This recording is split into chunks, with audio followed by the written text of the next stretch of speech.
Page के 142 you find your mass to be 42 kilogram on a weighing machine. Weighing machine है और आप उससे अपना मास मेजर कर रहे हैं। मास मेजर करने के बाद आपको कितना मिलता है, वो 42 किलोग्राम। इज योर मास मोर और लेस देन 42 किलोग्राम। देखो ये हमें आंसर किसके बेस पर देने हैं, सारे के सारे बायोवेंट फोर्स के बेस पर आंसर देने हैं। तो एक्चुअल में आप देखिए, जब आप इवन हम यहां खड़े हैं तो एयर के कारण हमारे ऊपर क्या लग रहा है, एक अपवर्ड डायरेक्शन के अंदर बायोवेंट फोर्स लग रहा है। मैंने बताया था ना आपको कि जैसे ये मान लीजिए कोई फ्लूइड है और इस फ्लूइड के अंदर आप किसी ऑब्जेक्ट को क्या करते हैं, इमर्स करते हैं, तो वो फ्लूइड क्या करता है, जिस फ्लूइड को इसने डिस्प्लेस किया वो फ्लूइड क्या करता है, वापस अपनी जगह आने की टेंडेंसी रखता है। तो इसके ऊपर अपनी upward डायरेक्शन में क्या लगाता है, एक फोर्स लगाता है, जिसे हम क्या कहते हैं, बायोवेंट फोर्स कहते हैं, जो फ्लूइड इसके ऊपर अपवर्ड डायरेक्शन में लगाता है।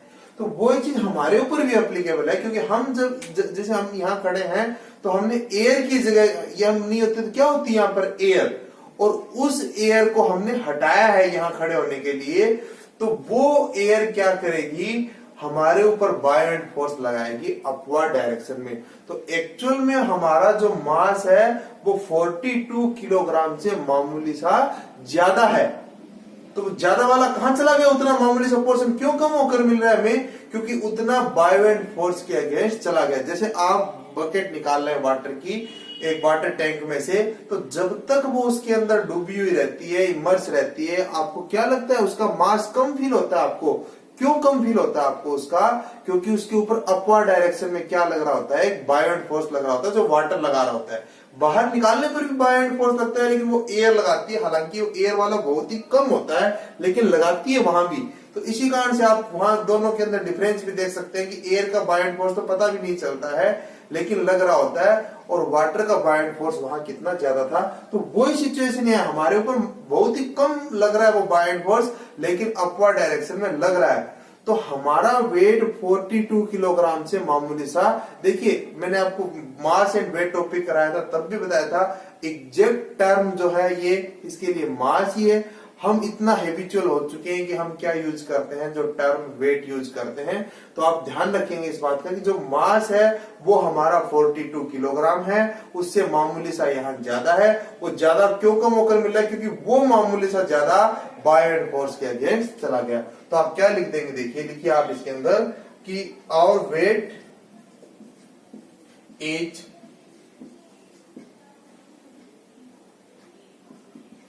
slightly more than 42 kilogram.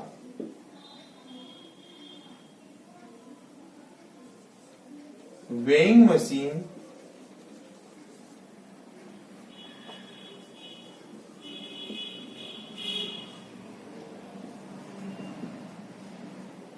gives the less reading of mass because buoyant force of air is acting on us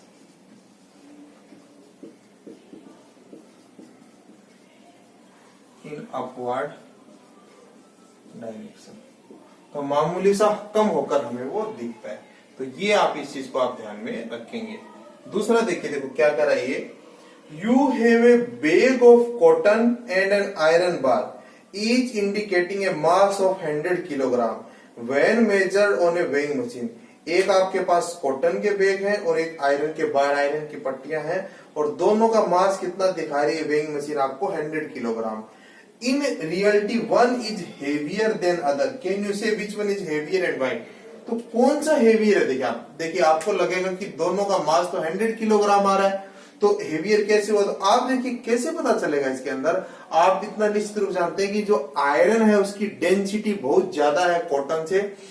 तो 100 किलोग्राम का जो कॉटन होगा और एक 100 किलोग्राम का जो आयरन बार होगा, तो जो कॉटन के बैग होंगे बहुत ज्यादा स्पेस ऑक्यूपाई करेंगे।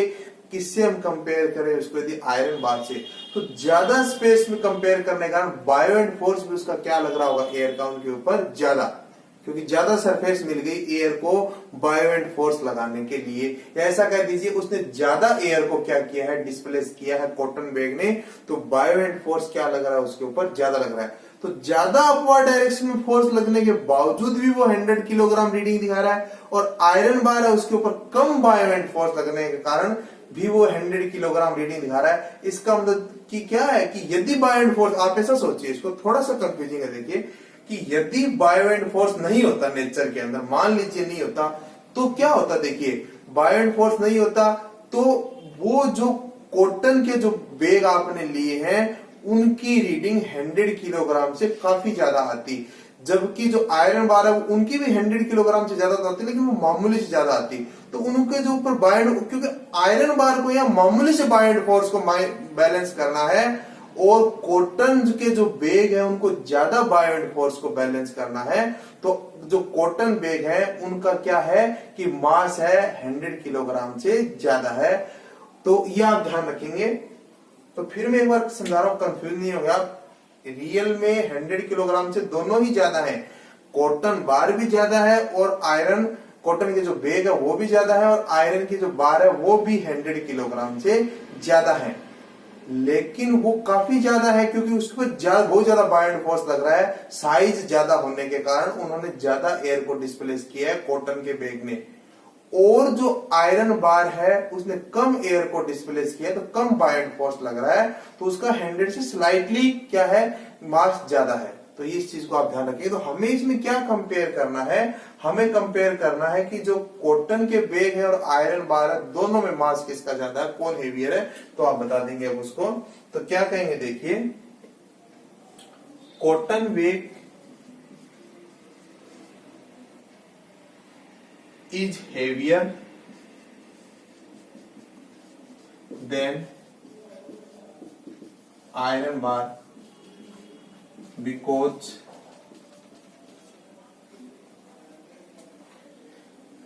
more bio and force is acting on cotton bag.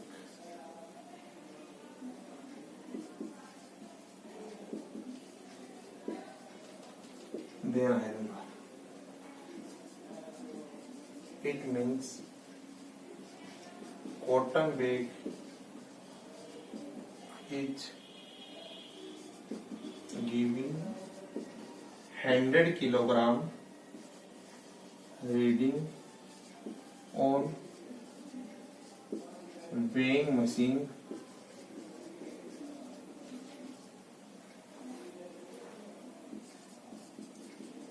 after balancing more 1। तो ये आप इसके अंदर ध्यान रखेंगे, मैंने लिख भी दिया है। तो ये इन टेस्ट क्वेश्चंस आप इस तरह से करेंगे।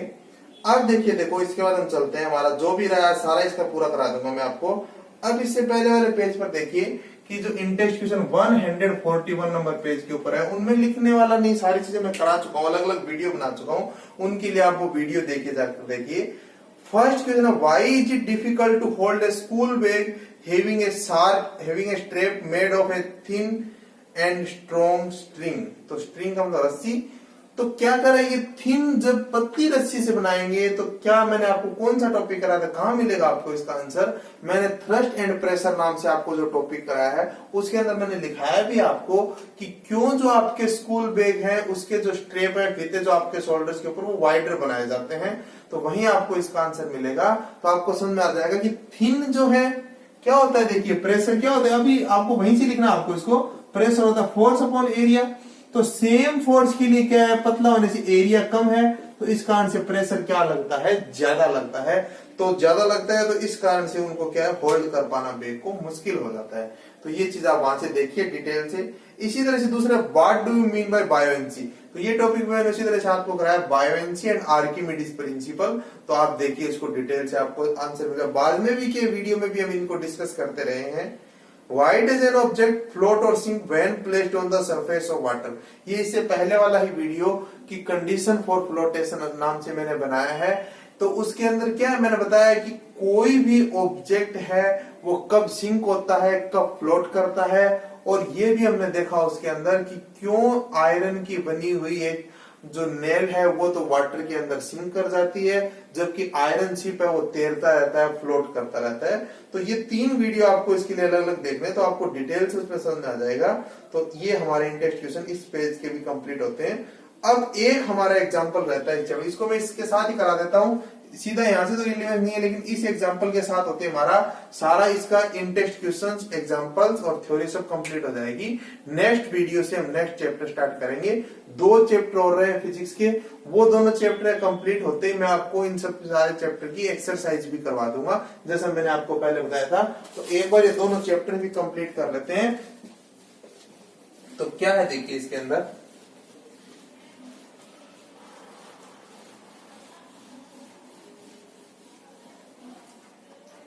एग्जाम्पल 10.6 क्या कर रहे देखिए, a block of wood is kept on a table top, the mass of wooden block, क्या गिवन है देखिए 10.6 क्या गिवन है देखिए,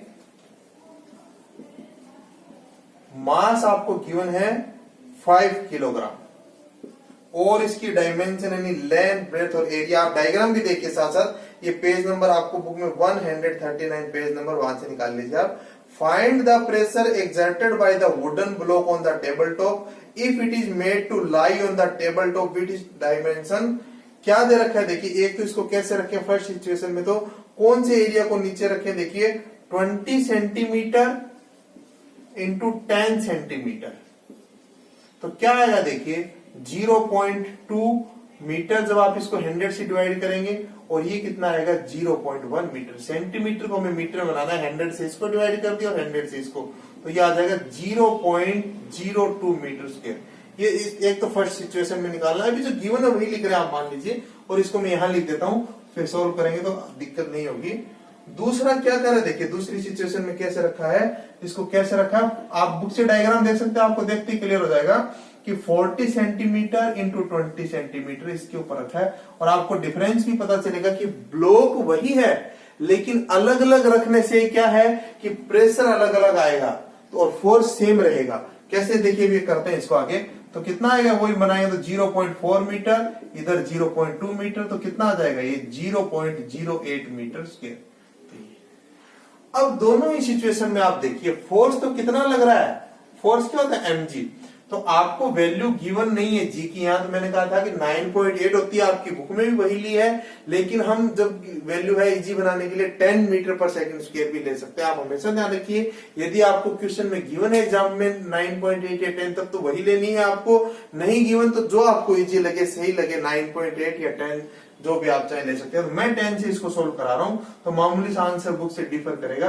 तो फोर्स कितना लग रहा है 50 न्यूटन, तो यह आप ध्यान रखेंगे ब्लॉक वही है यानी उसका मास वही है, तो mg वही आएगा, 50 न्यूटन ही आएगा, चाहे आप उसको किसी भी तरह से रखें, फोर्स में कोई डिफरेंस नहीं आएगा, लेकिन कौन बदल जाएगा प्रेशर, तो फोर्स अपॉन एरिया। तो कितना आएगा देखिए यहां से 50 अपॉन 0.02, वही पॉइंट आप हटाएंगे यहां से, कितना आएगा 100, तो कितना आएगा बताइए ये 2 और ये 50, तो कितना आ जाएगा जब आप मल्टीप्लाई करेंगे तो 25। अब देखिए देखो दूसरी सिचुएशन में प्रेशर कितना आएगा, वही फोर्स अपॉन एरिया, तो फोर्स क्या है देखिए 50 और एरिया क्या है 0.08, इसी तरह से पॉइंट के हटाएंगे 100 लिखेंगे, इधर 2 25, ये सब आप जानते हैं, इधर 25, तो 625 पास्कल। बुक में कैलकुलेशन किससे की है, इसको 9.8 लेकर किया, तो मामूली सा आंसर डिफर करेगा मेरा और बुक का, तो आप देख सकते हैं। तो ये ध्यान रखिए, यहां से आपको थ्रस्ट एंड प्रेशर वाला कंसेप्ट भी क्लियर होगा कि किस तरह से देखिए सेम फोर्स है, क्योंकि ब्लॉक वही है तो फोर्स सेम है mg, लेकिन उसको अलग अलग तरह से रखने से ही क्या हो जाएगा, इधर कितना प्रेशर वो लगा रहा है 2500 पास्कल और इधर कितना लगा रहा है 625 पास्कल। तो ये होता है कि वही चीज हमने उस वीडियो में बहुत डिटेल से और बहुत एग्जांपल्स उसके देखे थे कि किस तरह से सेम फोर्स के लिए एरिया चेंज होने पर प्रेशर भी चेंज हो जाता है। तो ये सारा आपका चैप्टर कंप्लीट होता है।